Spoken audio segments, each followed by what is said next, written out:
नमस्कार, मी शुभदा चौकर, वयम मासिकाची संपादक. गप्पा टप्पा या आपल्या मालिकेमध्ये आज आपल्याकडे आल्या आहेत मेजर मोहिनी गर्गे कुलकर्णी.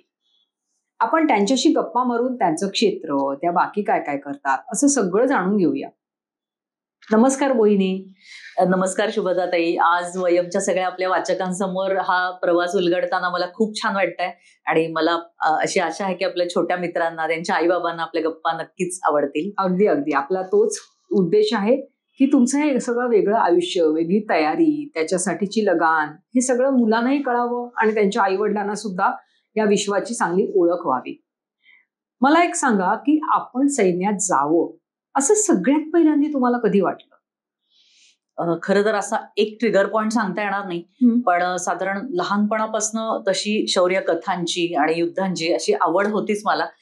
परंतु मी जेव्हा कॉलेजच्या वयात होते तेव्हा काही सैनिकी कॅम्प्सला मी गेले आणि तिथे मग रायडिंग आणि म्हणजे रायफल शूटिंग, स्विमिंग या सगळ्या गोष्टींची मला एक कल्पना आली की ह्या किती सुंदर छान गोष्टी आहेत आणि मला हे ऍडव्हेंचर कुठेतरी आवडतंय. त्याच्यामुळे ते थोडं थोडं मनामध्ये रुजलं गेलं आणि मग पोस्ट ग्रॅज्युएशन करत असताना तसं सांगायला लागलं तर मी अगदी प्रॅक्टिकल होते. म्हणजे सैन्य हे माझ्यासाठी एक ऑप्शन होतं आणि इतर 2-3 ऑप्शन्स मी डोळ्यासमोर ठेवले होते आणि मग अतिशय प्रॅक्टिकली ह्या क्षेत्राची माहिती मी काढली. म्हणजे माझा धाकटा भाऊ मला सगळं हे सांगायचं की असं असं आहे आणि ह्या सगळ्या परीक्षा असतात आणि मग त्याचा थोडा गायडन्स आणि बाकी सगळ्या गोष्टी जाणून घेत घेत मला म्हणजे हे कन्फर्म झालं की होय, हे खरंच खूप चांगलं क्षेत्र आहे आपल्यासाठी आणि आपल्याला जी मूल्य आपल्याला जगायची आहेत आयुष्यामधनं ती धारणा कुठेतरी तोपर्यंत तयार झाली होती. आणि ते माझ्या डोक्यातलं जे सगळं होतं विश्व की आपल्याला असं एक प्रकारचं चांगली स्त्री व्हायचंय मुळात, शक्ती जिची प्रतिमा खूप सकारात्मक असेल आणि अशा प्रकारची. तर आर्मीचं हे जे आयुष्य आहे किंवा आर्मी मधलं जे काही काम आहे तर ते माझ्या धारणेला बऱ्यापैकी छान सूट होणारं आहे आणि मला निश्चित या क्षेत्रात जायला आवडेल असं ठरवलं आणि मग मी सगळ्या चाचण्यांना सामोरी गेले. कधीपासून तयारी सुरू केली ती सगळी? ही साधारण कॉलेजच्या वयामध्येच ही तयारी हळूहळू मी सुरू केली. आणि खरं तर आपल्याला या सगळ्यांना माहितीये की इतर ज्या परीक्षा असतात त्याच्यामध्ये आणि ह्याच्यामध्ये एक मोठा फरक असा असतो की ह्या सैन्याच्या साठी ज्या सगळ्या चाचण्या असतात तर त्याच्यासाठीची तयारी काही एका रात्रीतनं होत नाही किंवा हा सिलेबस आणि ह्या परीक्षा आणि आता अशा चाचण्यांना सामोरं जायचं हे कितीही टेक्निकली आपण शिकलो तरी सुद्धा ते तेवढ्या पुरतं मर्यादित नसतं. तर आपलं आधीपासूनचं जे व्यक्तिमत्व तयार होतं, आपलं जे चरित्र तयार होतं त्या सगळ्यांचा कस ह्या चाचण्यांच्या ठिकाणी लागतो. म्हणून खरं तर किती तयारी केली आणि कशा प्रकारे हे केलं तर हा जो प्रश्न आहे हा टेक्निकली तेवढ्या पुरताच बरोबर आहे, पण त्याच्या मागचं जे व्यक्तिमत्व तयार होत असतं ते खूप वर्षानुवर्षांपासून तयार होत असतं असं आता मागे वळून बघताना वाटतं. बरं, जरा सांगा की कोणत्या कोणत्या परीक्षा असतात आणि त्यातली तुम्ही कोणती परीक्षा दिली, ती वयाच्या कोणत्या टप्प्यावर किंवा अमुक एक शिक्षण झाल्यानंतर तुम्ही आर्मीसाठी तयारीची परीक्षा दिली असेल तर ती जरा सांगाल का आपल्या मुलांना? कारण बऱ्याच मुलांना असं वाटत असतं की मीही आर्मीत जावं किंवा मला खुणावतंय ते क्षेत्र, पण त्याला कोणते कोणते पर्याय आहेत, कुठून कुठून प्रवेश परीक्षा असतात आणि कशा पद्धतीने तिथे जाता येतं ह्याचा मार्ग अनेकांना पुरेपूर माहिती नसतो. तर तो जरा सांगाल का? होय, ह्याचे मुख्य 2 टप्पे आपल्याला सांगता येतील. एक म्हणजे 12वी नंतरचा टप्पा आणि जो दुसरा टप्पा आहे जो मी ज्याच्यातनं गेले तो म्हणजे पदवीपर्यंतचा ग्रॅज्युएशनचा टप्पा जो आहे तो. तर ग्रॅज्युएशनच्या टप्प्यावर सुद्धा आणि एनडीएला सुद्धा सगळ्यात पहिले लेखी परीक्षा असते आणि त्याच्यानंतर ती पास झाल्यानंतर एक SSB इंटरव्ह्यू नावाचा मोठा चाचण्यांचा एक हे असतो. म्हणजे त्या चाचण्या होतात एक 5-6 दिवस साधारण. त्याला जरी इंटरव्ह्यू असं म्हणत असलो तरी त्याच्यामध्ये प्रचंड चाचण्या असतात सगळ्या समाविष्ट झालेल्या. आणि तिसरा टप्पा असतो तो ऑल इंडिया मेरिट लिस्टचा. म्हणजे आर्मीबद्दल सांगायचं गेले तर संपूर्ण देशभरामध्ये फक्त 4 केंद्र आहेत आर्मीची जिथे हे सगळे SSB इंटरव्ह्यूज वगैरे कंडक्ट केले जातात. तर तिथे नंबर लागतो आणि मग तो उत्तीर्ण झाल्यानंतर पूर्ण देशाची म्हणजे ऑल इंडिया मेरिट लिस्ट लागते. त्या यादीत गुणवत्ता यादीत नाव आलं तर तुम्हाला ट्रेनिंगसाठी कॉल येतो. अशा पद्धतीने ही सगळी प्रोसेस असते. तर मी पदवीच्या म्हणजे पातळीवरती गेले म्हणजे पदवी झाल्यानंतर ह्या सगळ्या चाचण्यांना सामोरी गेले. आणि महत्वाचा टप्पा म्हणजे मला सगळ्यांना सांगायला आवडेल की SSB इंटरव्ह्यूचा टप्पा हा जो असतो खूप महत्वाचा असतो.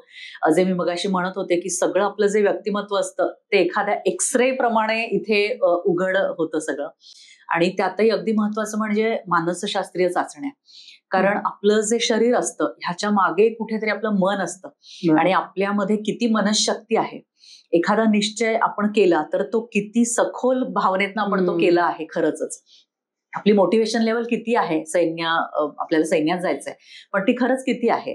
आणि ह्या सगळ्या चाचण्या त्या मानसशास्त्रीय ह्याच्यातनं बाहेर येतात. म्हणजे म्हणून आपण ट्रेनिंगमध्ये किती तिथे टिकून राहू शकू आणि नेतृत्व गुण आपल्यामध्ये किती आहेत हे मुळात ह्या सगळ्या चाचण्यांचं सार असतं. म्हणजे आपल्याला मोठे मोठे बोर्ड्स लागलेले दिसतात रस्त्यांवरती की do you have it in you. So it म्हणजे OLQ, ज्याला आम्ही म्हणतो की ऑफिसर लाईक क्वालिटीज, नेतृत्व गुण. आणि नेतृत्व गुण हा असा गुण आहे की ज्याच्यामध्ये सगळे गुण सामावले जातात. अगदी स्वतःची इंटिग्रिटी इथून ती सुरू होते की आपण किती प्रामाणिकपणे काम करू शकतो, आपली बांधिलकी किती आहे, म्हणजे आपल्यामध्ये कमिटमेंटची किती हे आहे, त्यानंतर आपल्यामध्ये कॉपरेट सगळ्यांशी करून त्या टीमला लीड करण्याची कपॅसिटी किती आहे. मुळात जिथे जे जे काही नाहीये तर ते इनिशिएट करण्याची कपॅसिटी किंवा धाडस आपल्यामध्ये किती आहे. आणि हे सगळं करत असताना एक अद्भुत प्रकारचा बॅलन्स आपल्याला राखायचा असतो. मग ते आपलं पर्सनल लाईफ असेल, आपलं प्रोफेशनल लाईफ असेल, किंवा कितीही टफ सिच्युएशन आपल्यासमोर आली तरी देखील अतिशय स्थिरतेने आपल्याला त्याला हँडल करायला लागतं. तर ह्या सगळ्या क्वालिटीज आपल्यामध्ये आहेत का हे कळतं की हे सगळं त्या कदाचित मानसशास्त्रीय चाचण्यांमधनं स्पष्ट होत असावं. म्हणून त्याच्यासह इतर काही चाचण्या सुद्धा इथे घेतल्या जातात. आणि पर्सनल इंटरव्ह्यूही होतो, जो एक पॅनल मोठं असतं आणि तुमचा इंटरव्ह्यू तिथे होतो. अनेक प्रश्न हे रॅपिड फायर पद्धतीने तुम्हाला विचारले जातात आणि त्याची न थांबता चांगल्या आत्मविश्वासाने विचारपूर्वक अशी तुम्हाला उत्तर द्यायची असतात. तुमचं भाषेवरचं प्रभुत्व असेल, ती मांडण्याची तुमची पद्धत असेल, कन्व्हिन्सिंग पॉवर असेल, असे अनेक गुण, म्हणजे अशी यादीच सांगता येईल. हे सगळं काही त्या SSB इंटरव्ह्यूच्या दरम्यान चेक केलं जातं. आणि त्यानंतर तो केवळ उत्तीर्ण होऊन चालत नाही, तर ह्या चारही केंद्रांमधनं जे गुणवत्ता यादीत येतात तर ते पुढे ट्रेनिंगसाठी सिलेक्ट होतात. अशा प्रकारच्या ह्या चाचण्या असतात. आणि मला ही आपल्या प्रेक्षकांना सांगायला आवडेल की ह्याचं जर आपण प्रपोर्शन पाहिलं की साधारण काही वॅकन्सीजसाठी किती लाखांमध्ये फॉर्म्स येतात, ऍप्लिकेशन्स येतात, तर हे खूपच मोठं म्हणजे सगळं कोडं आहे खरं तर, की कुठल्या आधारे ह्या म्हणजे सिलेक्शन होते आणि ज्यांचं होत नाही त्यांचा कुठे एक हातचा कमी पडतो हे सांगणं खरोखर कठीण आहे. कारण वॅकन्सीज खूप थोड्या असतात आणि ऍप्लिकेशन्स खूप जास्त येतात, हजारो लाखोंच्या संख्येने जवळपास. म्हणून एक म्हणजे बरंच प्रेशर त्या सगळ्या कॅन्डिडेट्स वरती असतं ह्या सगळ्या सामोरं जाताना. ते न घेतलेलं चांगलं ऍक्च्युली. पण अशा प्रकारे ह्या सगळ्या चाचण्या पुढे जातात. पण तुमचं ग्रॅज्युएशन कोणत्या विषयात झालं होतं? मी LLB केलं. बरं. माझं लॉचं फील्ड होतं. म्हणजे खरं तर लॉ पर्यंत येण्यासाठीचा प्रवास सुद्धा जरा असा झिगझॅगच होता माझा. कारण मी 10वी पर्यंत माझं शिक्षण मराठी माध्यमात झालं, कारण सेमी इंग्लिश अवेलेबलच नव्हतं त्यावेळी. मी जालन्यात, मराठवाड्यातल्या जालन्या शहरामध्ये मी वाढले 10वी पर्यंत. आणि तिथे असल्यामुळे मग 11वी नंतर माझं एक वेगळं आयुष्य सुरू झालं. तर तेव्हा खूप असं सरसकट विचार केला की आपण सायन्स घेऊया, सगळ्यांनी घेतलंय, किंवा आईबाबांनी असं वाटलं की हिला आवडेल कदाचित सायन्स. आणि भाषेचा खूपच मोठा प्रॉब्लेम होता, कारण पूर्ण मराठी माध्यमात शिकणं आणि अचानक म्हणजे औरंगाबाद हे शहर पण, म्हणजे आत्ताचं संभाजीनगर हे शहर पण माझ्यासाठी त्यावेळी खूप मोठं होतं. अचानक 11वीला मी जेव्हा तिथे गेले तेव्हा सगळे बाउन्सर जायचे डोक्यावरनं की क्लासमध्ये काही कळायचं नाही, केमिस्ट्री, फिजिक्स, आणखीन या गोष्टी. म्हणजे याचा अर्थ नव्हता की मला विज्ञान कळत नव्हतं, पण भाषा हा एवढा मोठा अडसर त्यातला होता की तो त्यावेळी लक्षात आला नाही. आणि मग 12वीला मी मेडिकल किंवा इंजिनिअरिंगला जाऊ शकले नाही. पण मग तेव्हा जरा मी ढवळून काढलं स्वतःला की नाही, म्हणजे आपोआपच ती प्रोसेस झाली असावी की नाही, आपल्याला खरंच आता जे आवडते ते आपण करूया. आणि म्हणून मी माझ्या लक्षात आलं की आपल्याला थोडंसं सोशल ह्या सगळ्या गोष्टींमध्ये इंटरेस्ट आहे. मग कदाचित आपल्याला पत्रकारिता आवडू शकेल, कदाचित आपल्याला वकील व्हायला आवडेल. तर असा सगळा तो शोध सुरू झाला माझा आणि माझ्या पालकांचा सुद्धा, की काहीतरी चुकतंय आणि ही रमत नाहीये आता सायन्समध्ये. आणि त्यांनी मला ती मुभा दिली आणि मी लॉ कडे वळले, लॉच्या क्षेत्राकडे, आणि LLB केलं. आणि ते खूप चांगल्या मार्कांनी केलं. कुठेतरी ती भाषा आणि ते सगळं डोक्यातनं ते बॅरियर मी काढून टाकलं. आणि सगळ्यांशी शेअर करायला आवडेल की विद्यापीठामध्ये इंडियन कॉन्स्टिट्यूशन, लेबर लॉज ह्या विषयांमध्ये मी युनिव्हर्सिटीत पहिली आले. तर तिथपर्यंतचा तो एक प्रवास होता. आणि तेव्हा कळलं मला की जे नाही जमत आहे त्याच्या थोडंसं खोलात आपण शिरायचं आणि त्यातले जे काही मुद्दे असतील ते लक्षात घ्यायचे की नेमकी अडचण आपल्याला कुठे येते. तो विषय तसा आहे की ते विषय पोहोचवण्याचं माध्यम आपल्यापर्यंत पोहोचत नाहीये. हे अनेक फॅक्टर्स असतात ना आपल्या यश किंवा अपयशामागे. तर मग ती सवय लागली की स्वतःचा अभ्यास स्वतः करायचा, जे नाही कळेल ते अजून डीप हे करायचं, आणि नसेल आपण त्याच्यामध्ये रमू तर आपण ते आपण ह्याच्यासाठी आपली हे बदलायला आपण हेजिटेट करूया नको, आपण दिशा बदलण्यासाठी. म्हणजे तो मोकळेपणा आपल्याकडे 11वी-12वी जेव्हा जाणवलं की नाही बाबा सायन्स जमत आहे, तर काही हरकत नाही, तिथे काही थांबलेलं नाहीये, वेगळं काहीतरी करू शकतो. हा शोध घेणं आणि तो मोकळेपणाने स्वीकारणं हे तुम्ही आणि तुमच्या पालकांनी खूप छान केले. मगाशी जे तुम्ही म्हणालात ना की या SSBच्या परीक्षा किंवा निवड चाचण्या ह्याच्यामध्ये अमुक एक विषयाचा अभ्यास एवढंच फक्त नसतं, तर तुमचं पूर्ण व्यक्तिमत्व कसायला लागतं तिकडे, नाही का? तर आता तुम्हाला मागे वळून बघताना काय वाटतं की लहानपण कसं होतं तुमचं? बालवय असेल, किशोर वय असेल, कुमारवय असेल, तर या वयात तुमच्यामध्ये कोणती बीजं रुजली ज्याचा तुम्हाला मोठेपणी या सगळ्या आयुष्यात फायदा झाला? खूपच छान हा प्रश्न आहे, आणि खरोखर मला मागे वळून बघताना असं वाटतं की तिथे कुठेतरी बीज पेरली गेली असावीत. आणि सगळ्यात महत्वाचं आहे ते पालकत्व. मी म्हणेन मला म्हणजे मी खूप स्वतःला नशीबवान समजते की कुठल्याही प्रकारचं प्रोटेक्शन मला पालकांनी दिलं नाही कधीच. खरं तर ते तेव्हा आवडायचं नाही की माझं मलाच काय, मी सगळं काम करायचं, किंवा आता छोट्या छोट्या गोष्टी अगदी टीनेज मध्ये असताना बँकिंग शिकवणं असेल किंवा लांबच लांब सायकलवरती जाणं असेल. म्हणजे आता पालक म्हणून अनेकांना असं वाटतं, म्हणजे माझ्यासह मी अगदी मोकळेपणाने मान्य करते की अरे एवढं अंतर चालून जायचं, ही मुलगी एकटी जाईल का, ही रस्त्यावरच्या रहदारीला तोंड देईल का वगैरे. पण माझे पालक तसे नव्हते की नाही ठीक आहे, इतर मुले करतात, तूही ते करून बघ. आणि तोंड दिलंय, पत्ता एखादा सापडला नाही तर तिथे जायचं, विचारायचं, आतमध्ये जायचं, काम करून बाहेर पडायचं, जिथे आपल्याला आवश्यक असेल इतरांची मदत घ्यायची. आपण पडलो तर आपण उठायलाही शिकायचं, दुसरा कोणी पडला त्याला हात द्यायलाही शिकायचं. अशा पद्धतीने खूप लांब अंतर सायकल चालवून मी अगदी 5वी पासून शाळेत जायला लागले, आणि स्वतःचे चॅलेंजेस स्वतः जरा निर्णय घेऊन ते तिथल्या तिथे सोडवायचं. म्हणजे प्रत्येक गोष्टी, आणि त्या काळी सुदैवाने मोबाईल्स नव्हते, इथे मला अशी अडचण आली, आता मी काय करू, हा पर्यायच उपलब्ध नव्हता. त्याच्यामुळे जिथे कुठे गरज पडली आपण स्वतःहून तिथे शिरायचं, त्याला तोंड द्यायचं, जमेल तेवढा तो प्रताप करायचा आणि घरी जाऊन सांगायचं, असं सगळं होतं. आणि मला असं वाटतं की प्रत्येक गोष्ट भरभरून मिळणं हे सुद्धा कुठेतरी अपयशाला कारणीभूत ठरतं. अभाव हा अतिशय महत्वाचा आहे आयुष्यामध्ये, आणि तो मला बऱ्याच लहानपणापासून जाणवायला लागला होता की आपल्या आजूबाजूला असणारी स्त्रियांची अवस्था ही खूप वाईट आहे, त्यांना सन्मानाने जगता येत नाहीये. मराठवाड्याचा भाग हा तसा अजूनही दुष्काळग्रस्त भाग म्हणूनच समजला जातो. तर मी अगदी लहानपणापासून बघत होते की पाण्यासाठी लागलेल्या रांगा असतील किंवा डोमेस्टिक व्हायलन्सच्या केसेस आजूबाजूला घडायच्या, आणि कुठे तो मोकळेपणा नव्हता वातावरणामध्ये. त्यानंतर प्रत्येक संधीसाठी खूप झगडावं लागायचं की शाळेमध्ये काहीतरी स्पर्धा आहे, मग तिथून आंतरशालेय स्पर्धांमध्ये जाणं, मग त्या दुसऱ्या नंबर आलेल्या शाळेमध्ये कसं पोहोचायचं हे देखील मोठं आव्हान असायचं.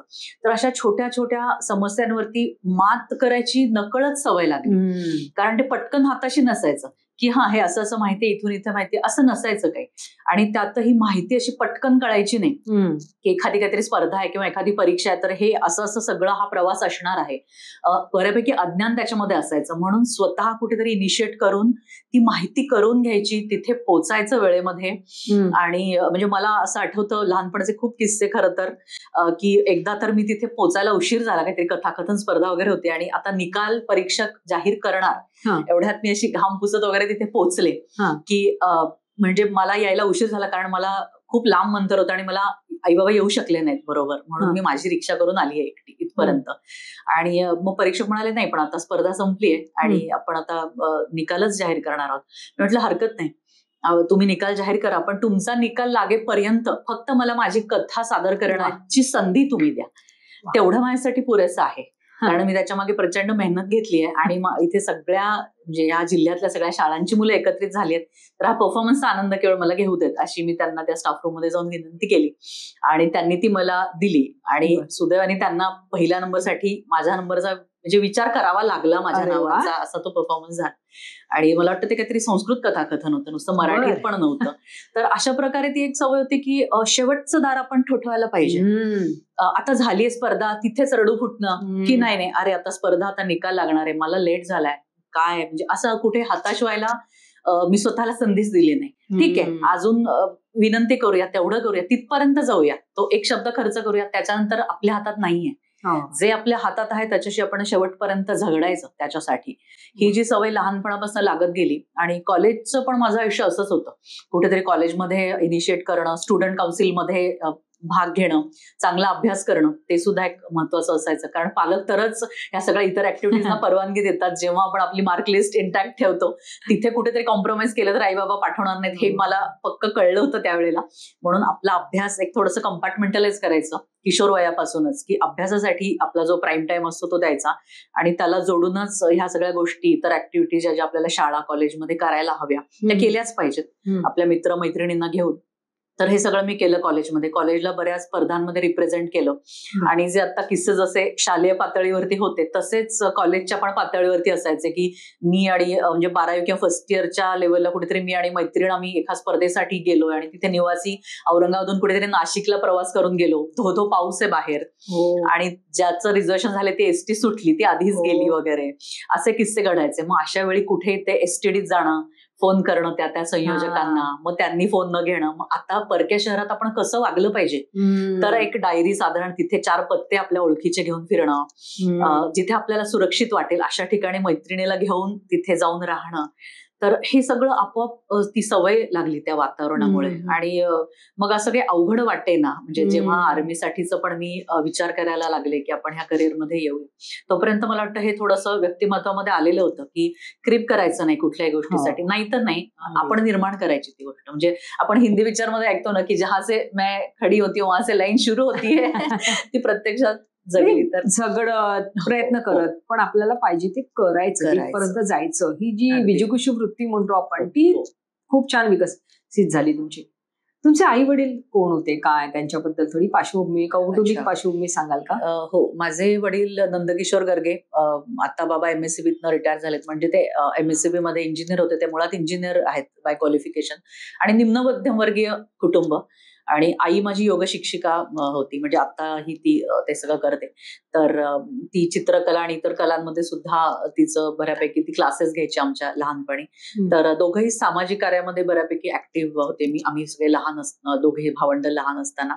आणि त्याच्यामुळे सतत माणसांमध्ये वावरायची एक सवय होती, की अचानक घरी कोणी आलं तर साधारण बोलायचं कसं, काही व्यवस्था सांभाळून कशी घ्यायची आणि सगळ्यांबरोबर वाढायचं. म्हणजे बिनधास्त अगदी, की आपल्या इकडे 4 पाहुणे येत आहेत, आपणही कोणाकडे तरी आरामात बॅग घेऊन राहायला जातो, हे चित्र काही फार नवीन नसायचं त्या काळी.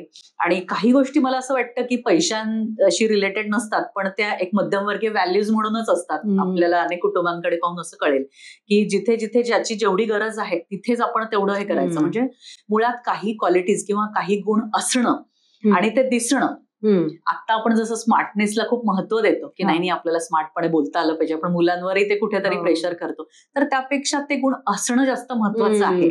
हे कुठेतरी साधेपणा जो असतो आपल्याला कुटुंबाकडनं, ह्या ज्या व्हॅल्यूज येतात तर त्या खूप माझा मिळाल्या. आणि त्या अजूनही पाय जमिनीवरती ठेवायला खूप मदत करतात. आश्चर्याची गोष्ट म्हणजे मी लहानपणी शाळा किंवा कॉलेजमध्ये एकाही आर्मी ऑफिसरला कधी जाऊन भेटलेलं मला आठवत नाही. आणि कारण ते वातावरण तसं नव्हतं. साधारण महाराष्ट्राच्या बाकी इतर भागांमधनं जेवढ्या प्रमाणात ऑफिसर्स किंवा सैनिक जातात आर्मीमध्ये, तसं मराठवाड्याचं त्या काळात नव्हतं. त्याच्यामुळे स्त्री अधिकारी तर दूरच राहिली, पण कुठली युनिफॉर्म मधला अधिकारी मी प्रत्यक्ष कधी भेटलेली नव्हते. आणि मग सिलेक्शन झाल्यानंतर किंवा ट्रेनिंग होऊन मी आल्यानंतर मला कळलं की संपूर्ण मराठवाडा विभागातनच मी कदाचित पहिली मुलगी आहे अशा पद्धतीने सिलेक्ट होणारी. तर म्हणजे असं मध्यमवर्गीय, सुरक्षित, सुशिक्षित अशा वातावरणात तुम्ही वाढलात. मग जेव्हा किंवा पहिल्यांदा तुम्ही सांगितलं घरी की मला या आर्मी सर्व्हिसेसच्या परीक्षा द्यायच्या आहेत आणि ते क्षेत्र मला खुणावतंय, तेव्हा पालकांची प्रतिक्रिया काय होती? खूप छान प्रश्न आहे हा. पालकांनी सुदैवाने ते खूप छान पद्धतीने स्वीकारलं आणि मला एनकरेज केलं की अगदी आवश्यक, जर आता SSB रेकमेंड झालीस आणि आता ऑल इंडिया मेरिट मध्ये लिस्टमध्ये नाव आलं आणि म्हणजे ट्रेनिंगसाठी जावं लागलं तर निश्चितच आपण जाऊया, सगळे मिळून तयारी करूया. आणि त्याप्रमाणे संपूर्ण कुटुंब, माझा धाकटा भाऊ, आई बाबा हे अगदी पूर्ण ताकदीनिशी माझ्या मागे उभे होते. कारण हा अतिशय वेगळा टप्पा आहे ज्याचं खरं तर सामान्य बॅकग्राऊंडचे सिव्हिलियन्स मी म्हणेन की कल्पना करू शकत नाहीत. की अशा प्रकारे SSB रेकमेंड होण्याची बातमी येते आणि टेलिग्राम येतो तुमच्या घरी की असं तुम्हाला आता ट्रेनिंगसाठी या तारखेला रिपोर्ट करायचंय. मी औरंगाबादमध्ये किंवा त्या काळी शिक्षण पुण्यात घेत होते, पण घर आत्ताही औरंगाबादमध्ये आहे किंवा संभाजीनगरमध्ये आहे आणि ट्रेनिंगसाठी जायचं होतं चेन्नईला. ऑफिसर्स ट्रेनिंग अकॅडमी, उन्हाळ्याचे ते सगळे दिवस होते. आणि त्यांची अशी लांबच लांब यादी होती, साधारण ह्या मापाचे, ह्या रंगाचे हे कपडे, हे ह्या ज्या चपला, ह्या रंगाची बेडशीट, ह्या मापाची ट्रंक घडवून तुम्हाला आणायची आहे, ह्याच फॉन्टमध्ये ह्याच कलरमध्ये त्या ट्रंकेवरती तुम्हाला तुमचं नाव लिहायचं आहे. इतक्या स्पेसिफिक इन्स्ट्रक्शन्स त्याच्यामध्ये होत्या. आणि ते सगळं करायसाठी माझ्याकडे खूप कमी वेळ होता. म्हणजे अर्जंट बेसिसवरती हे सगळं करून, कारण मला युनिव्हर्सिटी मधली सगळी प्रोसेस ती पूर्ण करायची होती. तिथून बाहेर पडून मग घरी येणं आणि अगदी काहीतरी 4-5 दिवसांमध्ये ही पूर्ण तयारी करून ट्रंक उचलून मला चेन्नईमध्ये जायचं होतं. तर सगळं कुटुंब माझ्या मागे उभं राहिलं आणि ती सगळी तयारी आम्ही केली. आणि अर्थातच मी जसं मगाशी म्हणाले की त्यावेळेस पटकन युट्यूबवरती अवेलेबल नव्हतं की ओटीए काय आहे, तिथे आतमध्ये काय असणार आहे, किंवा यादीमध्ये काही राहिलं तर ते काय होणार आहे. तर त्याच्यामध्ये आणि मला खूप छान गंमत सांगायला म्हणजे आवडेल की मुलींची सुद्धा ग्रास कट केली जाते तिथे अकॅडमीमध्ये. म्हणजे दिसतील एवढेच केस, कारण इथे केस आहेत एवढंच कळेल, एवढेच केस ठेवले जातात. तर ते मला कुठेतरी कळलं होतं आधी मैत्रिणींकडनं. तर मी जाताना अगदी तेव्हा ग्रासकट वगैरे असं काही फार हा शब्द नव्हता, बॉयकट लागते तिथे. आणि म्हटलं अरे वा चालेल, मग आपण इथेच सगळं कसं, म्हणजे मी स्मार्टर ना, तर आपण इथेच सगळं करून जाऊया. म्हणजे तिथे अगदी असं लगेच ट्रेनिंग सुरू. आणि मग मी बॉयकट वगैरे छान करून गेले तिथे. आणि मग तिथे आम्हाला सगळ्यांना तिथे रांगेमध्ये उभं केलेलं होतं. आणि आमच्या प्लटून कमांडर्स ह्याही कॅप्टन आणि मेजर अशा सगळ्या लेडी ऑफिसर्स होत्या. अतिशय कडक, म्हणजे त्यांना हसताना आम्ही कधी वर्षभरात पाहिलं नव्हतं एवढ्या कडक. म्हणजे त्यांना तसं स्वाभाविकच असतं, ते ट्रेनिंगचा असतो एक भाग असतो. आणि मग त्यांनी म्हटलं की आता कोणी काही करायचं नाही, सरळ इथे पार्लरमध्ये जे काही असेल तिथे बसायचं ते चेअरवर आणि सगळ्यांनी कट करून घ्यायची. तर मी म्हणाले की माझी तर मी ऑलरेडी करून आली आणि सगळे छान अशी बॉयकट वगैरे. तर त्यांनी लिटरली ती अशी धरली आणि बरं झालं तू शंका विचारलीस, तू पुढे ये. आणि अशी धरली आणि सगळ्यांना दाखवलं हे असं काही करायचं नाहीये. तिथे जायचं आणि तुम्ही स्वतःचं डोकं लावू नका, तिथे जे करेल ते करून घ्या. म्हणजे अशा काही गमती जमती. म्हणजे पहिलाच दिवस आमचं असं वेलकम झालं तिथे की अरे बापरे, आता आपल्याला खूपच जे जे सगळं काही आवडतं ते ठेवून द्यायचंय सगळं. केस असेल, आपलं रूप असेल, किंवा काय आपल्या सगळ्या कपडे असतील रंगीत आपण जे घालतो, जीन्स आणि टी शर्ट वगैरे, सगळं लॉक मध्ये ठेवायचंय आणि पूर्णपणे आपल्याला त्या स्वाधीन करायचं आता अकॅडमीशी. तर अशा सगळ्या गमती जमती होत्या. आणि याच्यामध्ये तुम्ही विचारलं तर कुटुंबाचा खूप म्हणजे सहभाग होता याच्यामध्ये. की तुम्ही मगाशी म्हणाल सगळ्यांनी मिळून ही तयारी केली, हे वाक्य खूप महत्वाचं. पण तुम्ही आता ज्याला गमती जमती म्हणताय ना, ते तेवढं सहसोपं नाहीये. आणि ते किती अवघड असतं प्रशिक्षण, हे आम्ही सगळेजण ऐकून आहोत. तर कसं असतं नेमकं प्रशिक्षण, आणि मुख्य ही वृत्ती की आता मी त्यांना माझ्या स्वाधीन केलंय, हा शब्द जो तुम्ही वापरलात ना, तो खूप महत्वाचा आहे. की असं मी पण माझे गळले हो असं तिथे तुमचं झालं असणार, किंवा त्या मनोवृत्तीने तुम्ही तिथे शिरलात. आणि मग ते सगळे प्रशिक्षणाचे दिवस कसे होते, जरा सांगाल का तिथले काही अनुभव? खूप छान. आणि आता मागे वळून बघताना ते खूप भारावलेले दिवस वाटतात, पण ते खरंच खूप कठीण असतं. आणि मी सगळ्या पालकांसाठी विशेषतः हा मुद्दा आहे ते सांगू इच्छिते की जेव्हा आपण अकॅडमीमध्ये कुठलाही पाठवतो मुलांना, म्हणजे एनडीए असेल, आता एनडीए आपल्या सगळ्यांना माहिती की मुलांसाठी मुलींसाठी दोघांसाठी सुद्धा आता तिथे प्रशिक्षण सुरू झालंय. आणि टफेस्ट ट्रेनिंग ज्याला म्हणतो आपण, ते एनडीए ही नॅशनल डिफेन्स अकॅडमी खडकवासला इथे जी आहे, ती तिन्ही दलांचं एकत्रित प्रशिक्षण देते. म्हणजे 3 वर्ष त्यांचं कॉमन सगळं हे प्रशिक्षण असतं. आणि 3ऱ्या वर्षानंतर आर्मी, नेव्ही, एअरफोर्स असे 3 भागांमध्ये ते कॅन्डिडेट्स विभागले जातात. ते एनडीएतनं बाहेर पडतात आणि मग पुन्हा 1-1 वर्ष त्या अकॅडमीमध्ये ते शिक्षण घेतात, आर्मी, नेव्ही, एअरफोर्सच्या. आणि मग अधिकारी म्हणून ते कमिशन होतात. तर अशी ही प्रोसेस असते. त्याच्यामुळे एनडीएचं शिक्षण हे 3 वर्ष म्हणजे 6 टर्म्समध्ये विभागलेलं आहे. आणि ओटीएचं जे शॉर्ट सर्व्हिस कमिशन साठीची सगळी मुलं मुली दोन्ही पण हे चेन्नईमध्ये ट्रेनिंग घेतात. मी पण तिथलीच आहे, ऑफिसर्स ट्रेनिंग अकॅडमी चेन्नई. तर वर्षभर म्हणजे साधारण 2 टर्म्समध्ये हे ट्रेनिंग चालतं, सिनियर टर्म आणि ज्युनियर टर्म आणि सिनियर टर्म अशा पद्धतीने. तर तिथे जेव्हा तुम्ही जाता ज्युनियर म्हणून, तेव्हा सिनियर सगळे तुमचा ताबा घेतात. आणि जे काय प्रचंड, म्हणजे आता रॅगिंग वगैरे खरा वेगळा शब्द आहे, हे ट्रेनिंगच आमचं असं आहे, त्याला रॅगिंग नाही म्हणू शकत. पण दिवसेंदिवस तुम्ही झोपेशिवाय राहणं, किंवा रात्रीतनं तुमचा प्रॉपर रगडा चालतो, म्हणजे तुमचं काय रोलिंग, क्रॉलिंग या सगळ्या गोष्टी. त्यानंतर कुठलीही गोष्ट अशी खूप प्रेमाने आता असं करायचं बरं का, असं नसतं तिथे. हे केलं नाही त्याच्या मागची पनिशमेंट मिळते आणि मग ती गोष्ट तुम्ही शिकता.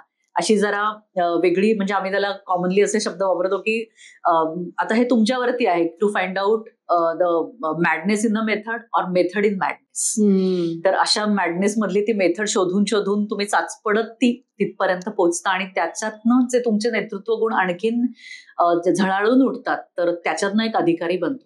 म्हणजे एक कॉलेजमधली मुलगा किंवा मुलगी जे बाहेर पडतात ते आणि अकॅडमीचं आयुष्य पूर्ण जगून एक ऑफिसर म्हणून ते जेव्हा बाहेर पडतात त्यांच्यामध्ये आमूलाग्र बदल झालेला असतो आणि त्यांना कुठेही असे काही पैलू वगैरे पाडत नाहीत. हे फार गुळगुळीत शब्द आपण वापरतो की आम्हाला पैलू पाडले गेले, आमचं घडवलं गेलं व्यक्तिमत्व, असं काही नाही. म्हणजे चुराडा केला जातो तोडून फोडून आणि अगदी अवधूत गुप्त असं म्हणतो की तोळा मुळा चोळा मुळा असं करून फेकलं जातं आणि मग आता तुम्ही तुमची शक्ती लावून उभं राहायचंय तुमचं तुम्हाला. आणि ह्याच्यामध्ये संघभावना हा त्या ट्रेनिंगचा आत्मा आहे. कुठलीही टीम जिंकते किंवा हारते किंवा काय म्हणूया, टीम काम करते, मी नाही. आणि म्हणून ह्याची जी व्याप्ती आहे ती इतकी मोठी आहे की टीमवर्क करता आलं पाहिजे. त्याच्यामुळे अगदी पहिल्या दिवसापासून आम्हाला साधं त्या रस्त्यांवरती चालायलाही परवानगी नसते एकट्याने. 4-4च्या स्क्वॉड्समध्ये सायकल चालवावी लागते. आता इमॅजिन कर आपण असं 4 जण सगळीकडे जातोय, म्हणजे मला स्टेशनरीच्या ह्याच्यातनं एक पेन आणायचा किंवा रबर आणायचं तर मग तिघींच्या पाया पडायला लागतं की सायकल पंक्चर झाली कोणाची तरी, किंवा मला स्टेशनरी शॉपमध्ये जायचंय किंवा काहीतरी जायचं तर आपण चौघींशिवाय रस्त्यावर उतरताच येत नाही तुम्हाला. एकमेकांवरती पूर्णपणे तुम्ही अवलंबून असता. हा, तर त्याच्यामुळे मग आता माझं काम, मग नंतर उद्या तुझं काम, म्हणजे अशा पद्धतीने मी कशाला तुझ्या बरोबर येऊ असं होतं सुरुवातीला. मग तुम्हाला कळतं की नाही मलाही त्यांची गरज पडणार आहे. सो मग असं जरा हळूहळू स्मूथ ते रिलेशन व्हायला लागतं, कारण देशभरातल्या मुली तिथे येतात, आपापल्या भाषा घेऊन येतात, आपापला ढंग घेऊन येतात, रंग घेऊन येतात आणि मग एकत्र त्यांचं जे काही होतं ते फार सुंदर विश्व तिथे उभं राहतं. आणि परत ज्युनियर आणि सिनियर असं पण एक नातं त्यांचं तिथे डेव्हलप होतं. सो बरेच कॅम्प सुद्धा आमचे ह्या ट्रेनिंगच्या दरम्यान होतात. साधारण त्यातला काही उल्लेख करायचा तर सर्व्हायव्हल कॅम्प्स मी करेन की अतिशय टफेस्ट सिच्युएशन मध्ये तुम्ही सर्व्हाइव्ह कसं कराल. म्हणजे तिथे अन्न कशा प्रकारे तुम्ही शिजवून खाल किंवा साप असलेल्या एरियामध्ये तुम्ही कशा प्रकारे पुढे जाल, जंगलांमध्ये चिखलामध्ये साधारण कसं मार्ग तुम्ही काढाल. त्यानंतर आमचे नाईट मार्चेस असतात, रूट मार्च असतात मोठे मोठे, म्हणजे 40-40 किलोमीटर आम्ही चालतो, अखंड पळतो आणि ते सुद्धा 16 ते 18 किलो वजन मागे लावून. बापरे. अशा पद्धतीने अनेक टफ क्षण सुद्धा त्या ट्रेनिंगमध्ये असतात. वेपन ट्रेनिंग हा एक आमच्या ह्याचा महत्वाचा भाग आहे. सगळ्या प्रकारची शस्त्र ही मुलींना सुद्धा शिकवली जातात.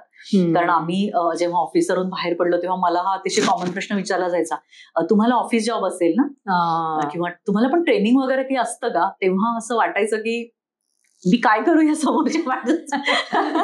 ट्रेनिंग वगैरे असतं का, म्हणजे कोणाच्याही डोक्यात ते नसायचं की आपण जसं प्रहार किंवा असं या सगळ्या चित्रपटांमध्ये बघतो की 10 मीटरवरनं स्विमिंग पूलमध्ये उडी मारतो तो जो कॅन्डिडेट असतो, आम्हाला पण 10 मीटरवरनं उडी मारायला लागते. म्हणजे तो जो फोबिया असतो तो बाजूला ठेवायला लागतो, की जो हाईटचा फोबिया असेल त्याच्यावरती मात करायला लागते. काहीही स्विमिंग येत नसतानाही उडी मारायला लागते. म्हणजे असे अनेक असतात अजूनही. ट्रेनिंग मिळतं का? हो. हा, हे इसेन्शियल टेस्ट मधला एक भाग आहे स्विमिंग. मिनिटांवरती घड्याळ लावून 50 मीटर तेवढ्या वेळात पूर्ण करणं, हे ज्या काही टेस्ट होतात इसेन्शियल त्याच्यातला हा भाग आहे स्विमिंगचा. हे एक मोठं सर्व्हायव्हल स्किल आहे, तर महत्वाचं आहे. रायडिंग आहे, रायफल शूटिंग आहे, त्यानंतर ज्या फिजिकल ट्रेनिंगच्या ज्या टेस्ट असतात, रोप तुमची वर्टिकल रोप असेल, चढणं उतरणं, हे त्या मिनिटांमध्ये करायला लागतं. ते पास झालं तरच तुम्ही त्या अकॅडमीतनं अधिकारी म्हणून कमिशन होऊ शकता. तिथे जाऊन म्हणजे केवळ ते पूर्ण करणं ट्रेनिंग हे नाही फक्त आपल्या डोळ्यासमोर, तर चांगल्या पद्धतीने ते ट्रेनिंग केलं पाहिजे. असं नाही की तुम्ही 20 किलोमीटर पळून आलात आणि मग तिथे चक्कर येऊन पडला तर ते गृहीत धरलं जात नाही. ते येऊन तुम्ही मांजरीसारखं 4 पायऱ्यावरती उभं राहायला पाहिजे. ते तुम्ही सहजपणे आणि तुमच्या कपॅसिटीनुसार वाढवत ते ट्रेनिंग असं सुरू असतं. आता ते झालं आणि संपलं असं नाहीये, तर तेवढी फिजिकल आणि मेंटल कपॅसिटी ही तेव्हापासून तुमच्या व्यक्तिमत्वाचा भाग होते. तुमचा युनिफॉर्म तुमची स्किन होते. त्याप्रमाणे ह्या ज्या अधिकाराच्या क्वालिटीज असतात त्या वन्स अन ऑफिसर ऑलवेज अन ऑफिसर. म्हणजे त्याच्यानंतर अशा प्रकारच्या कुठल्याही आव्हानांना तोंड देण्यासाठी तो सक्षम होतो, व्हायला हवा किंबहुना, हेच त्या ट्रेनिंगचं ध्येय असतं. आणि इथे सगळे मी नाही तर आम्ही, म्हणजे एकीचं चुकलं तर सगळ्यांना पनिशमेंट. एकीच्या शूजच्या लेसला ट्विस्ट असेल तर ती पूर्ण कंपनी पनिशमेंट मध्ये जाते. म्हणजे आपण जो युनिफॉर्म घालणार आहोत तर त्याची प्रतिष्ठा आपण कशी ठेवायची आहे, तर तो नीट आधी घालायला शिकायचंय. हे पहिल्या दिवसापासून शिकवलं जातं की साधारण शूज तुमचे कसे पॉलिश करायचे तुम्ही स्वतः, कसं तुमचा जे इन्सानियस असतात त्याला कसं पॉलिश करायचं आहे, आणखीन बेल्ट तुमचा किती पाहिजे, त्याच्यावरती बटन्स किती आली पाहिजेत, बेरेज कसा तुमच्या डाव्या भुवईच्या वरती आला पाहिजे बरोबर.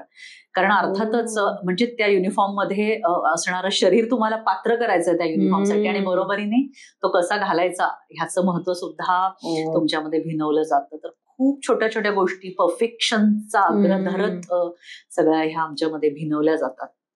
पण हे एवढं सगळं करताना किंवा एवढं सगळं झेपवताना कधी असं वाटलं नाही का, बापरे हे नको, मला नाही जमणार, किंवा हे जरा खूप जास्त होत आहे, माझी क्षमता फारच ताणली जाते, मला आता कंटाळा आलाय, असं असं कधीच नाही वाटलं का?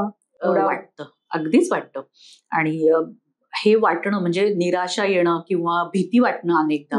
कारण खाली आग लागलेली असते, तुम्ही त्याच्यावरनं दोरीवरनं उडी म्हणजे रोप त्याच्यावरनं अशी नेत असता आणि खाली प्रॉपर आग लागलेली असते, तर तिथे चटका बसेल का हे प्रत्येकाला वाटणारच. किंवा 10 मीटरवरनं तुम्ही जेव्हा खोल स्विमिंग पूलमध्ये उडी मारत असता तेव्हा जे काही एक क्षण होतं हृदयाचं, तर तो सुद्धा हृदयाचा ठोका म्हणजे चुकवणारा असा क्षण असतो. किंवा प्रचंड ओझं जे तुम्हाला 2 मिनिटं पण पाठीवर ठेवावं असं वाटत नाहीये, ते घेऊन तुम्ही इतके किलोमीटर कसे पळणार आहात.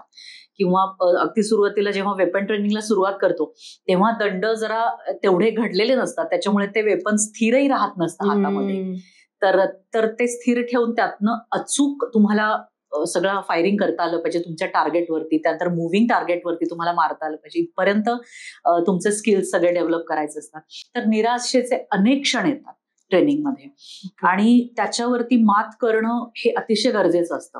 आणि मला मागे वळून बघताना हे सांगायला आवडेल आजच्या सगळ्या ऍस्पायरंट्स आर्मीच्या, की मुळात ह्याला कारणीभूत काय ठरतं, तर मला आर्मीमध्ये का जायचंय, ही जी मोटिवेशनल लेवल असते तर ती साधारण तुमची केवढी आहे ह्याच्यावरती, ह्या सगळ्या निराशेवरती तुम्ही कशा प्रकारे मात करता हे अवलंबून असतं. म्हणजे मला आर्मीत का जायचंय, म्हणजे आज मला कोणी जर कॉल केला की मला असं मी ऍस्पायरंट आहे, तर त्याला मी विचारते की का बाबा तुला आर्मीत जावं असं वाटतंय. त्याच्या उत्तरावरनं हे कळतं की साधारण तो कशासाठी, त्याचं काय कारण आहे त्याच्या आर्मीमध्ये जाण्याचं. तर म्हणजे तुम्हाला त्या लाईफस्टाईलची कुठेतरी क्रेज असते अनेक वेळेला, की कडक युनिफॉर्म मध्ये ते सगळे दिसत असतात आपल्याला जिथे कुठे, आणि असं वाटतं की आपण पण त्यांच्यातला एक भाग व्हावं, ते कुठेतरी वाटत असतं. किंवा राष्ट्रसेवा म्हणजे राष्ट्राच्या सीमेचं रक्षण करणं, आणि ही खूप मोठी राष्ट्रसेवा खरं तर आपली तिन्ही दलं करतच असतात, तर ते कुठेतरी डोक्यात असतं की मला राष्ट्राची सेवा करायची आर्मीमध्ये जाऊन. तर ह्या सगळ्या गोष्टी असतातच, आणि त्या डोळ्यासमोर ठेवूनच आपण त्या परीक्षांची तयारी करत असतो. पण मला वैयक्तिकरित्याने असं सांगावं वाटतं की ह्याच्या पलीकडे जाऊन तो कुठेतरी त्या व्यक्तीचा प्रवास असतो. म्हणजे कुठेतरी ती एका मोहिनीची गोष्ट असते, कुठेतरी ती एखाद्या त्या अधिकाऱ्याची गोष्ट असते. त्याचा कॉन्टेक्स्ट सुद्धा खूप महत्वाचा असतो, की मला काय मिळवायचंय ह्या सगळ्या ट्रेनिंग मधनं, ते किती माझ्यामध्ये आहे. म्हणजे बाहेर लागलेली आग मोठी आहे का, मेरे जिगर में जो आग है वो ज्यादा उससे ज्यादा आहे, म्हणजे कशावरती मी मात करणार नक्की, हे त्या कश्मकशचा हा सगळा प्रवास आहे. आग तेवढीच लागलेली असणार आहे, पण मला त्याच्याही पेक्षा स्वतःला सिद्ध करायला पाहिजे आहे. म्हणून ती कुठेतरी खोली घेऊन ह्या सगळ्या क्षेत्राकडे वळावं असं मला वाटतं. ती तुमच्या विचारांना ती खोली पाहिजे, ती भूमिका तुमची तेवढी खोल पाहिजे, की मला आर्मी का जॉईन करायची आहे. आणि ह्या सगळ्या गोष्टी तुम्हाला काही दिवस पुरतील, की मला ना खूप क्रेज आहे आणि मला ते युनिफॉर्म मिळवायचा म्हणून मी येतेय, किंवा सगळ्यात महत्वाचं म्हणजे की मला राष्ट्राची सेवा करायची म्हणून ती राष्ट्रसेवा वगैरे अक्षरशः काही दिवसांमध्ये गळून पडते, जेव्हा तुमची टोपरं अशी म्हणजे जखमा झालेले असतात, त्याच्यामध्ये काटे मोडत असतात पायामध्ये, त्यावेळी खरं तर ते डोक्यात राहणार आहे का तुमच्या, हा इथे खरा, म्हणजे तुम्ही बरोबर काय आणलंय त्या व्यक्तिमत्वामध्ये तुमची राष्ट्रसेवा सिद्ध करण्यासाठी, तर हे जास्त महत्वाचं आहे. आणि एक कुठली तरी वेदना सुद्धा लागते तुम्हाला तुमच्या मनातली, की मला एक परिस्थिती कुठली तरी बदलायची आहे म्हणून मी इथे आहे, किंवा मला ह्या ठिकाणाहून माझी सुरुवात झाली पण मला ह्या ठिकाणी पोहोचायचंय. म्हणजे त्या सगळ्या प्रवासाबरोबर कुठेतरी माझा हा वैयक्तिक प्रवास सुद्धा तेवढा बुलंद पाहिजे माझ्या डोळ्यासमोरचा, तर ते सगळं आपण त्याच्यावरती मात करतो. नाहीतर मग सगळ्यांसमोर ते सारखंच असतं, त्या टेक्निकल टेस्ट आणि सगळ्या ज्या आव्हानं असतात ती सगळ्यांसमोर सारखी असतात, पण त्याच्यावरती मात करण्याची कारणं प्रत्येकाची वेगळी असतात. कुठेतरी कोणी हरियाणाच्या एखाद्या छोट्या गावातली मुलगी आलेली असते आणि ती म्हणते की नाही, आमच्या हरियाणामध्ये फार वाईट वातावरण आहे मुलींसाठी, मला एक ऑफिसर होऊन दाखवायचंय. तिचं कारण वेगळं असतं. किंवा कुठेतरी एक 3 पिढ्या आर्मीमध्ये असणारी मुलगी असते ती म्हणते नाही मला माझ्या पणजोबांनी या स्वातंत्र्य लढ्यात योगदान दिले, माझ्या आजोबांनी वडिलांनी, आणि तो वारसा कुठेतरी मला समर्थपणे पुढे न्यायचा आहे म्हणून मी ते टिकवून दाखवणार आहे. म्हणजे बघा ट्रेनिंग तेच आहे, गोष्टी त्याच आहेत, पण त्या वेदनेवरती मात करण्याची कारणं किती वेगळी आहेत. तर प्रत्येक मुलामुलींनी आपलं असं कारण शोधलं पाहिजे आणि ते स्वतःशी कोरिलेट झालं पाहिजे. कुठेतरी माझ्या आईबाबांची ती इच्छा होती, ते जाऊ शकले नाहीत. म्हणजे असं अनेक कॅडेट सांगतात की माझ्या वडिलांची फार इच्छा होती की त्यांनी आर्मी जावं, पण समोर ते जाऊ शकले नाहीत आणि म्हणून मग ते स्वप्न मला पूर्ण करावंसं वाटलं. पण त्याही वेळी असं वाटतं की त्या स्वप्नाची थोडीफार व्हॅलिडिटी असेल समोर. जेव्हा तुझी स्वतःची सेल्फ डिस्कव्हरी प्रोसेस सुरू होईल तेव्हा हा प्रश्न तू स्वतःला विचारशील की मी आज इथे का आहे, मुळात माझं व्यक्तिमत्व कसं आहे, माझा पिंड काय आहे, मला आयुष्यात काय करायचं आहे, काय शोधायचं आहे. हा प्रवास जेव्हा त्याचा सुरू होईल तेव्हा ते कारण टिकेल का, की मागच्या पिढीला कुठेतरी आर्मीत जायचं होतं आणि म्हणून ते स्वप्न आता मी माझं स्वप्न म्हणून पुढे करतोय. तर असं करू नये. आणि आई वडिलांनी पण असं हे करू नये मुलांसमोर. मला असं खूप प्रांजळपणे सांगावंसं वाटतं की आम्हाला आर्मीमध्ये जायला चान्स मिळाला नाही, त्या काळी तेवढी माहिती नव्हती किंवा एक्सपोजर मिळालं नाही, पण आता माझ्या मुलींनी जावं किंवा मुलाने जावं असं मला खूप प्रकर्षाने वाटतं. तर त्या मुलाला दिशा दाखवण्यासाठी अतिशय योग्य हा रस्ता आहे. मी म्हणेन की ठीक आहे, it is one of the professions जे अतिशय सन्मान देतं, जगण्याचं समाधान देतं, मरण्याचं सुद्धा समाधान देतं, असं हे प्रोफेशन आहे. म्हणजे पण त्याच्याकडे जाण्यासाठी त्या मुलाला कुठल्या कुठल्या प्रक्रियेतनं जावं लागणार आहे, एवढा स्ट्रेस त्याला झेलावा लागणार आहे आणि खरोखर तो त्याच्यासाठी तयार झालेला आहे का, किंवा त्याचा पिंड त्या अशा प्रकारच्या सर्व्हिसेससाठी बनलेला आहे का, हे प्रत्येक आई वडिलांनी आपल्या पाल्यांच्या बाबतीत पडताळून बघणं अतिशय आवश्यक आहे. आणि मला असं वाटतं की आपल्याकडे खूप सुंदर सुभाषित आहे की सर्वदेव नमस्कारम केशवम प्रति गच्छति. तसं आपण जे जे काही काम करतो, अतिशय चांगल्या प्रकारे योगदान देतो आपापल्या क्षेत्रामध्ये, ते सगळं योगदान कुठेतरी राष्ट्राच्या विकासाच्या प्रति ते वाहिलं जातं ते फुल. आणि म्हणून त्याच्यात कुठेही कमी जास्तपणा नसतो. म्हणजे ऍटलिस्ट स्ट्रेस देण्या इतका तो मुद्दा नाहीये असं एक मला वाटतं. त्याच्यामुळे त्यांची आवड जिथे असेल तिथे त्यांना जाऊ द्यावं आणि थोडा कलाटणी देऊन जर त्यांचं पर्सनॅलिटी तशी घडणार असेल की हो माझ्या मुलीमध्ये ना नेतृत्व गुण खूप चांगले आहेत, अगदी अवश्य ह्या करिअरचा विचार करावा. ऍडव्हेंचर तिला किंवा त्याला खूप आवडतं, अगदी तुमच्यासाठी स्वागत आहे म्हणजे तुमचं ह्या सगळ्या फील्डमध्ये. पण बाकी सगळ्या गोष्टी जर तुम्हाला तेवढ्या वाटत नसतील तर केवळ मला जावंच वाटत होतं आणि मुलीने इच्छा पूर्ण करावी, तर असं करू नये असं मला वाटतं. मला सांगा तुमचं कारण काय होतं, म्हणजे त्यावेळी काय विचार केला होता, कोणत्या कारणाने तुम्हाला असं वाटलं की हो मला या आर्मी सर्व्हिसमध्ये जायचंय, सो त्यावेळीचं तुमच्या डोक्यातलं कारण काय होतं? मला लहानपणापासूनच इतिहासाकडे खूप ओढ होती माझी. म्हणजे मला या युद्धाच्या गोष्टी खूप म्हणजे आवडायच्या आणि असं वाटायचं की होय खरंच मला सुद्धा एक सैनिक व्हायला आवडेल. आणि जिथे जिथे मी त्यावेळी जात होते म्हणजे आई वडिलांनी खूप छान एक्सपोजर दिलं. आम्ही अनेक ठिकाणी फिरत असू त्यावेळी. खरं तर तेवढी आर्थिक परिस्थिती नसताना अनेक राज्यांमध्ये मला जाण्याची संधी त्यावेळी मिळाली.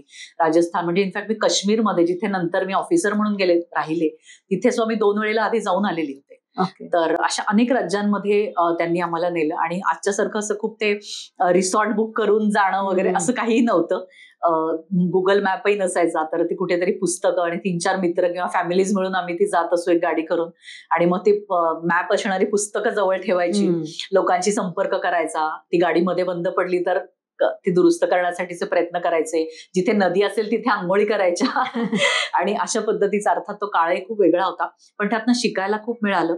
आणि एक खूप मोठं बॅरियर आपल्याला जाणवतं की मी मराठी आहे किंवा मी महाराष्ट्रीयन आहे, तर हे कुठेतरी लहानपणापासूनच तोडलं गेलं. म्हणजे ते की भारत माझा आहे, मी भारताची आहे, मध्य प्रदेशही माझाच आहे, आंध्रात तेही माझंच आहे, तमिळनाडू माझंच आहे, काश्मीर. आणि अशा पद्धतीने इतकं सहजपणे मी त्या भारताच्या म्हणजे सगळ्या मातीशी एकरूप झाले की माझं मलाही कळलं नाही. त्याच्यामुळे अशा प्रकारचं एक्सपोजर जर आपल्याला एखाद्या सर्व्हिसेसमध्ये मिळणार असेल तर का नाही आपण तशी संधी घ्यायची. आणि त्यानंतर देशाची रक्षा हे तर म्हणजे राष्ट्रभक्ती ही खरोखर आमच्या म्हणजे कुटुंबातही होती. त्यानंतर मी स्वतः अनेक प्रकारच्या सामाजिक कामामध्ये अतिशय सक्रिय होते लहानपणापासून. म्हणून कुठेतरी की आपल्याला सेल्फलेस सर्व्हिसेस हव्या आहेत. म्हणजे करिअर म्हणजे काय, तर केवळ पैसा कमवायचा आहे मला आणि मला एक थोडी खूप लक्झरियस गाडी घ्यायची आहे, मला सुखात राहायचंय, अशा कुठल्याही धारणा माझ्या मनात त्यावेळी नव्हत्या. महाविद्यालयात असताना नाही, शाळेत तर नाहीच नाही. कुठली जेव्हा व्याख्यानं वगैरे व्हायची ती मी अगदी प्राण एकवटून सगळे ऐकायला जायचे आणि असं वाटायचं की असं जगता आलं पाहिजे प्रत्यक्ष. तर तिथे कुठेतरी ती ओढ निर्माण होत गेली आणि म्हणून सॅलरी न विचारता त्या प्रोफेशनमध्ये आपल्याला शिरता आलं पाहिजे आणि आपल्या गुणवत्तेवरती आधारित ती सर्व्हिस असावी. कुठेही मलाही कुठेतरी इकडनं आली म्हणून मला ऍक्सेप्ट केले कोणीतरी किंवा कुठल्याही इतर आधारांवरती मला माझं सिलेक्शन झालं असं नकोय. ह्या XYZ व्यक्ती म्हणून, मुलगी म्हणून सुद्धा नाही, हिच्यात ह्या व्यक्तीमध्ये ही गुणवत्ता आहे आणि म्हणून ही ते सिलेक्ट होतीये. एवढं सरळ जिथे गुणवत्तेला प्राधान्य आहे अशा ह्या सर्व्हिसेस आहेत.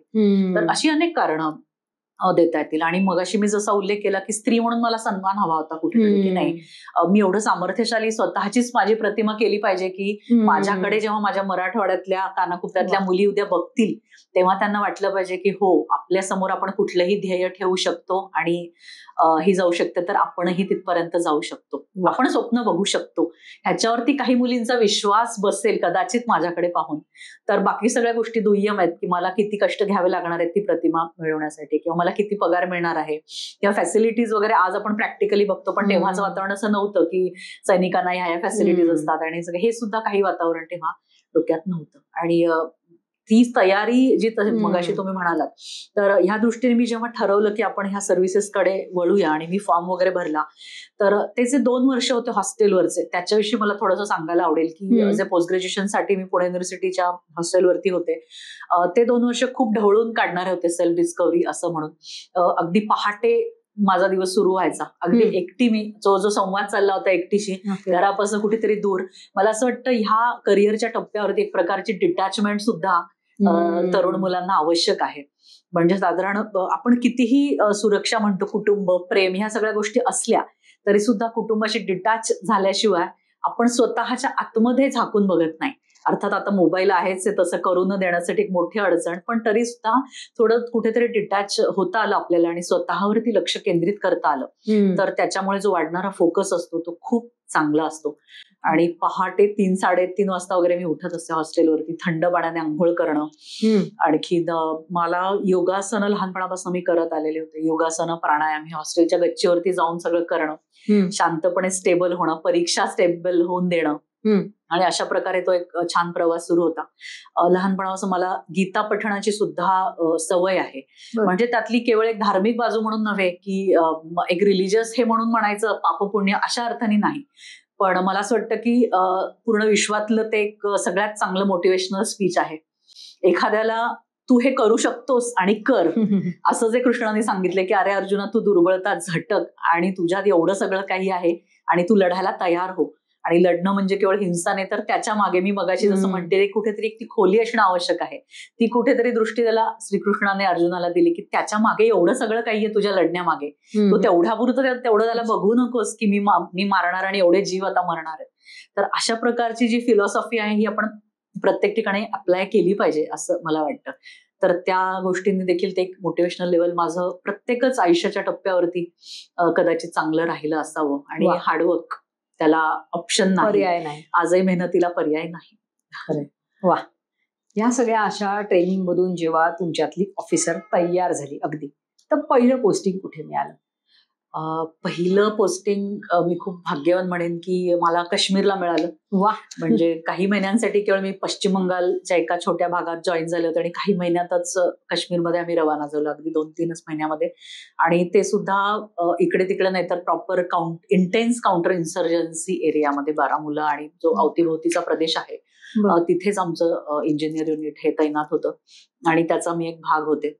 तर तिथे गेल्यावरती अजून एक वेगळं लर्निंग सुरू झालं, कारण ट्रेनिंग पर्यंतचा हा जो टप्पा असतो हा एकूण आर्मी लाईफची तुम्हाला कल्पना देतो, पण त्याचा मुख्य भर हा तुम्हाला सक्षम करणं हा असतो. तुमचे नेतृत्व गुण हे पराकोटीचे, त्यात तुम्हाला तुमच्यामध्ये भिनवणं हा असतो. पण प्रत्यक्ष आर्मी लाईफ कसं आहे आणि आता ते जे शिकवलेलं आहे ते अप्लाय करण्याची वेळ आहे, तर ते कसं आहे याच्यासाठी कुठलंही ट्रेनिंग नसतं, तर ते धाडधाड सुरूच होतं तुमचं काम तिथे गेल्यावरती. आणि तिथे मी जाऊन पडले काउंटर इन्सर्जन्सी एरियामध्ये. कसे होते ते दिवस किंवा तो सुरुवातीचा अनुभव सगळा? हो, तो खूप टफ होता एका अर्थाने. आणखीन जम्मू आणि काश्मीर यांना जोडणारा एकच हायवे असा कार्यरत असायचा. मुवमेंट जी होती ती सूर्यास्तापर्यंतच रिस्ट्रिक्टेड असायची. म्हणजे आजही जे कॉन्वॉयज जातात सगळ्या पूर्ण प्रोटेक्शन मध्ये ज्या आर्मीच्या गाड्या जातात त्यांना अंधारात कुठे त्या जाऊ शकत नाही. सूर्यास्त झाला की तिथेच थांबायला लागतं. अशा पद्धतीने म्हणजे तिथे जाऊन पोहोचण्यामध्ये सुद्धा एवढी आव्हानं होती की साधं म्हणजे तिथेही जाऊन सर्व करणाऱ्या विमेन ऑफिसर्स त्याही वेळेस खूप कमी होते आणि एका युनिटमध्ये तर एकच. म्हणजे अशा पद्धतीने कुठेतरी 2 मैत्रिणी एका जागी पोहोचलेत हे चित्र नसायचं. आणि रिमोट एरिया असल्यामुळे तिथे कुटुंब अलाउड नव्हती कोणाचीच. अतिशय तो सेन्सिटिव्ह असा भाग होता आणि इन्सर्जन्सी त्यावेळी पीकवर होती. 2007-8ची गोष्ट ही मी जी सांगतेय. तर प्रवास करत असताना बाथरूमला पण कुठे जायचं हे सुद्धा एक मोठं चॅलेंज असायचं. तेव्हा तुम्ही अशा मोठ्या मोठ्या गाड्यांमधनं प्रवास करायचा त्यावेळी तासनतास पाणी न पिता राहणं हे सुद्धा मला अनेक ठिकाणी करावं लागायचं. कारण थांबून म्हणजे भरपूर जागा होती पण इन्सर्जन्सी अशी होती की तिथे थांबणं अलाउड नसायचं आम्हाला अनेक वेळेला. त्यानंतर शस्त्रावरती चांगल्या प्रकारे तुमचं प्रभुत्व पाहिजे तिथे. म्हणजे AK-47 आणि सगळ्या तुम्हाला ते बाळगतच सगळीकडे फिरायला लागायचं. टोटली तुम्ही कॉम्बॅटमध्येच असायचा. आणि काश्मीर सारख्या ठिकाणी म्हणजे तिथलं जे हवामान आहे तो एक खूप मोठा म्हणजे आव्हानात्मक विषय आहे की जिथे सतत स्नोफॉल होत असतो. अशा ठिकाणी त्या युनिटचं काम हे वेगवेगळ्या पद्धतीने विभागून दिलेलं असतं. आमचं युनिट जे होतं ते इंजिनियर युनिट आणि त्याच्यामुळे तिथे जो सगळा काही तांत्रिक भाग पुरवावा लागतो लढणाऱ्या सैनिकांना तो सगळा भाग आमचं युनिट तिथे पुरवायचं. त्याच्यामध्ये प्रत्यक्ष लाईन ऑफ कंट्रोलचं काम असेल, तिची डागडुजी करणं असेल दरवर्षी, आणखीन इन्सर्जन्सीला तोंड देण्यासाठी ज्या ज्या काही ऍक्टिव्हिटीज रोड बॅरियर्स लावणं असेल किंवा बॉम्ब डिस्पोजल असेल, IEDs कुठे सापडले त्यांना डिफ्यूज करणं असेल, अशा अनेक प्रकारची कामं तिथे होती. आणि माझ्याकडे मेकॅनिकल ट्रान्सपोर्ट ऑफिसर म्हणून काम होतं त्यातले त्यात. आणखीन जी सगळी साधनांची योजना असते क्वार्टर मास्टर ज्याला म्हणतात ते सुद्धा माझ्याकडे त्यावेळी काम होतं. म्हणजे साधारण आपली संख्या किती आहे युनिटची त्यासाठी आपल्याला काय काय साधन सामग्री लागणार आहे, जेवणासाठी काय काय लागणार आहे, इथून ते गाड्या असतील, वेपन्स असतील, त्यानंतर इतर उपकरणं असतील त्यानुसार तर ती किती आता फंक्शनल आहेत, कितीची मागणी आपल्याला ऍडव्हान्समध्ये करून ठेवायला हवी आहे, 24 तास तुम्हाला सतर्क तिथे राहायचं आहे. तर ह्या प्रकारच्या योजना केल्या जातात आणि तिथे अतिशय गांभीर्याने काम करायला लागतं. कारण आपल्या निर्णयावरती आपल्या कामावरती अनेक आव्हानं तिथली अवलंबून असतात. आणि मेकॅनिकल ट्रान्सपोर्ट ऑफिसर म्हणजे पूर्ण जिथे जिथे आपण मोठी मोठी अवजारं देतोय, उपकरणं देतोय, तर त्याची फंक्शनल तिथे आहेत का हे सगळीकडे जाऊन बघणं. स्नो क्लिअरन्स त्यावेळी होतो अनेक युनिट्समध्ये ते देणं.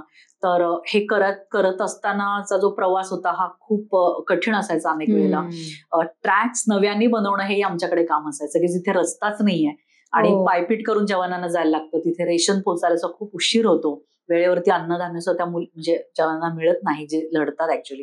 सो त्यांच्यासाठी रस्ते तयार करणं, तिथनं गाड्या जातील असे ट्रॅक्स तयार करणं, त्यासाठी पाहणी करणं, अनेक मैल फिरून अशी खूप कामं त्या ठिकाणी असायची.